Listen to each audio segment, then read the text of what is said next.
Welcome to Single Call Garage. Hadn't posted anything this week. Been kind of busy doing some stuff on my farm, some fencing and stuff. But kind of wanted to bring you up to date with what we've been doing in the shop this week and what we've got going on. Been working a little bit on the 64. My daughter will be in this weekend to finish up the headliner. When we were doing the brakes, I noticed that we took the block where your line and your hose meets, evidently threw it away. So we had to get a new one of them that she'll bring in and we need to install. And we're going to get the wheels on it, go on and put the core support on it, front fenders, and start block sanding it and getting it ready to paint. I would like to, in 2 to 3 weeks, start painting it. And we're going to paint it white. We went through a ton of colors that we thought would really look great on the car and were different. White, probably not one of my favorite colors, but the car was white, and we feel like that's where it needs to stay. It will be lowered down. It'll have the Grand National type wheels on it, and I think it'll really look good in white. So pretty excited about that. So getting ready to put the windows in, making sure all our regulators and stuff are working good, and get our interior where we can button it up. We're going to paint around our windows, get our windows in, and then we will slowly, in a few weeks, start painting it. And it's probably going to be a week-long process to paint it. We will be painting it probably single stage. I like that. It holds up good. It's easy to paint. It's not quite as shiny as a base clear, but that's how the old cars were. They didn't quite have that shine to it like a new car, and that's one of the things that we want to keep with the car. So we've got all that going on, and maybe by the time we've got it done painting, the motor will be in, and it won't take us long from that point. And when we paint it, actually, I will have the front end off it when I paint it. I want to put the front end on to make sure that everything lines up good, and we'll get all our shims and package them when we take it back off. So when we put it back together, it'll be quick because we'll know where all the shims go. We'll have all the bolts ready.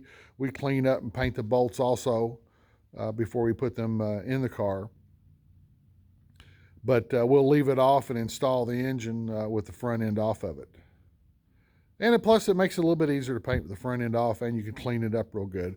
We are going to not paint everywhere that we have one of the assembly messages or numbers.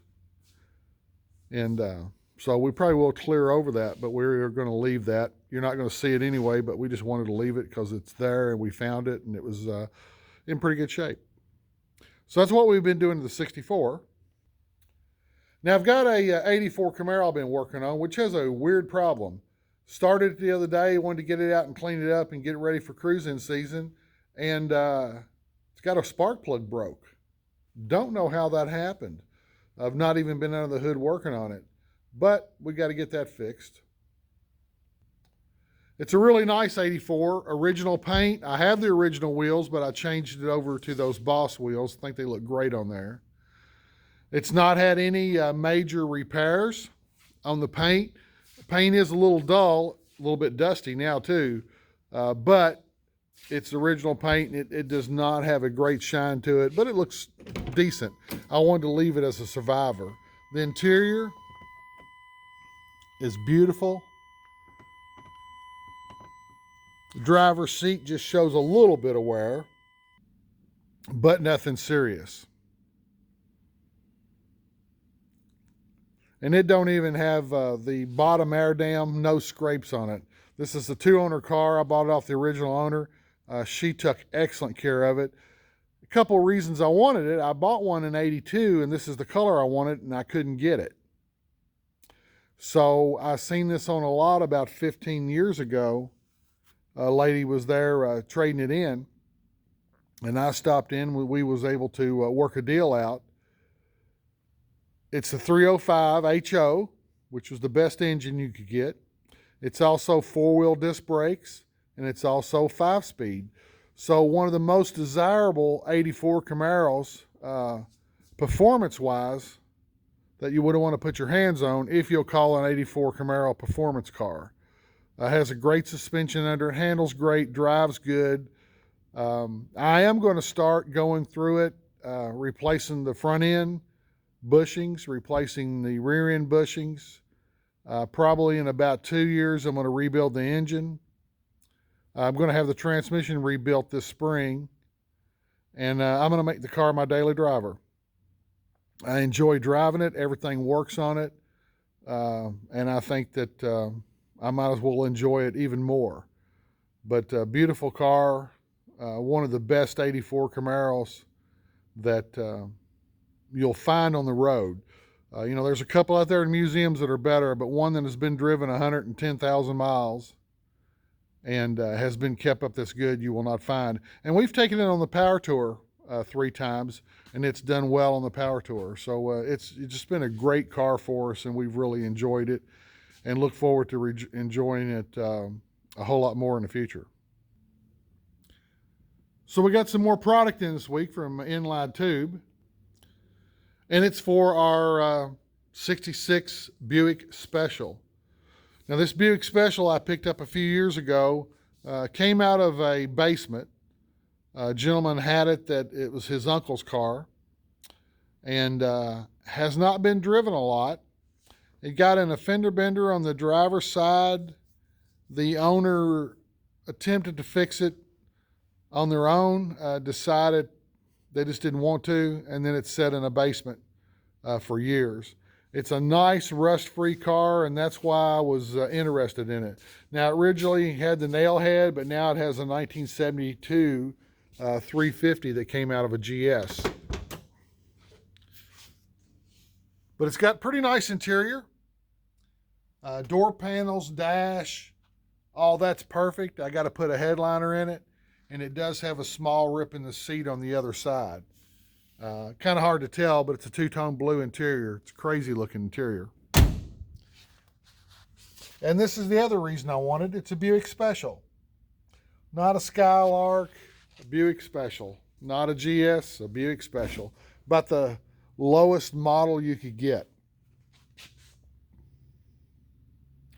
But it's nice and clean, almost rust-free. I've got a gas tank that just came in that I'm going to be installing, and then we'll all be installing these inline tube brake lines. This is from your master cylinder down to your block. These two right here for the rear end. This one here runs from passenger side to driver's side to the block. And this is your front to back line. Your front to back line, when you get them in, it tells you exactly where to bend them. And if you haven't done it before, it even gives you little instructions about how to bend them, which are very easy. And it also comes with a friction lining, exactly how the original would have came. It'll take about an hour, hour and a half to install this. It would take me about 4 hours just to make this one line. So economically, it's a great deal because it wastes a couple hours in the morning putting it on, and versus a whole day of taking a bender and bending it and making it all work. But I've got new cylinders, new lines, new master cylinder. So once that's all installed, our brakes should be perfect on it. Once the brakes are perfect, then I'm going to install the gas tank, get it running, put some exhaust on it, and we're going to put the Grand National style wheels on this, probably in 20-inch. And initially, not going to paint it. Just going to kind of leave it the way it is. What I really want to do is to build this 350 to 1970 GS specs, and which will give it somewhere around 300 to the ground. And I think that would make this car fun to drive. I want to put bucket seats in it, and I want to put a console and automatic in the floor. And then I'll decide later, if it stays with us, it might go through a suspension and brake change and go to four-wheel disc brakes, lower it a little bit, put some stiffer springs in it, something like we've done to a couple other cars that we've got in our fleet. and make it handle real good. But the first thing was, since it's been setting for years, was motor, which was locked up. So I found this 72 350 GS to put in it. Brakes, so I can drive it. Exhaust,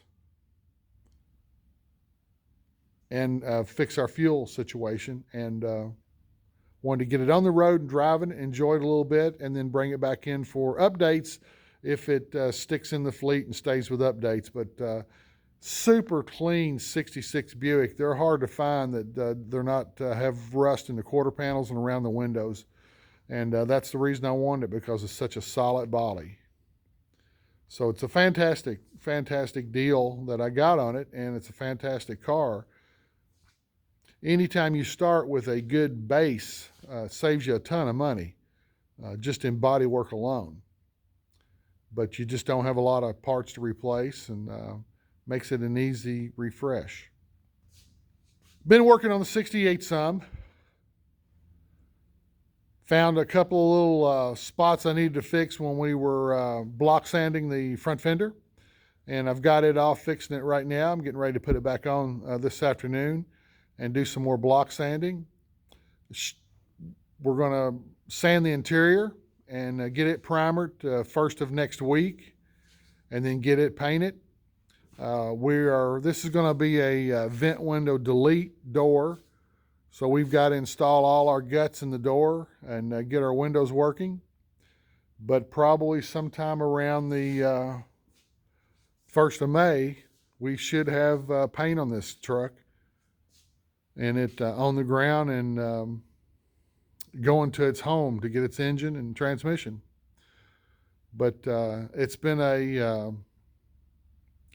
this truck's been a journey. I've had it a couple of years. And, of course, I moved from my old shop to here, and that took a little bit of time off. But it had quite a bit of metal work to do and a lot of straightening to do. It was kind of an old farm truck, and it had been beat up quite a bit, but it was solid. And the gentleman that it belongs to, it was his father-in-law's, and he just wants it fixed back up so they can run it on the road.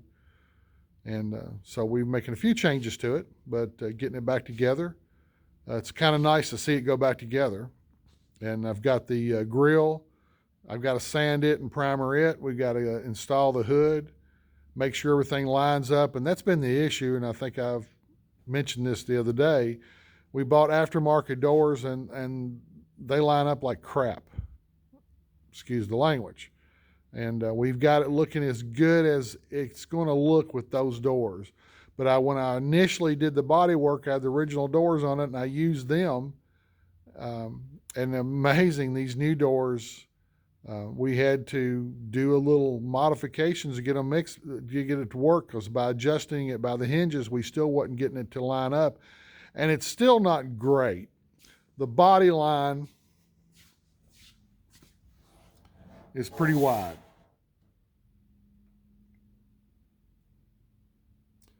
But that is the best it's going to be. It looks good on the front fender, so it's just going to be something we have to live with. But it's going to be a good-looking truck. It's going to paint it hot rod black interior, hot rod black on the outside. Basically, everything's going to be hot rod black except for the chassis, and it is original GM chassis paint. So it's going to be a good-looking, plain truck that will be an enjoy. I know him and his family will enjoy driving around. So hopefully we'll have it painted and out of here by June. Because once I get this truck out of here, I'm going to start building an office in my shop. I just need the room. And I'll be excited to get it built so we can get all our memorabilia in there, and hopefully a pool table, and have a spot to go relax sometimes and play pool. But that's about what we've been up to this weekend. We will be on the 64 and piddling around with a few other projects. And I will update you next week what we got done, and update you next week on our plans for what we'll be doing in our shop next week. Have a great weekend. Go out there and get some stuff done. Get out and drive your car. Cruise ins are starting. Hit a cruise in. Let's have some fun. Talk to you later.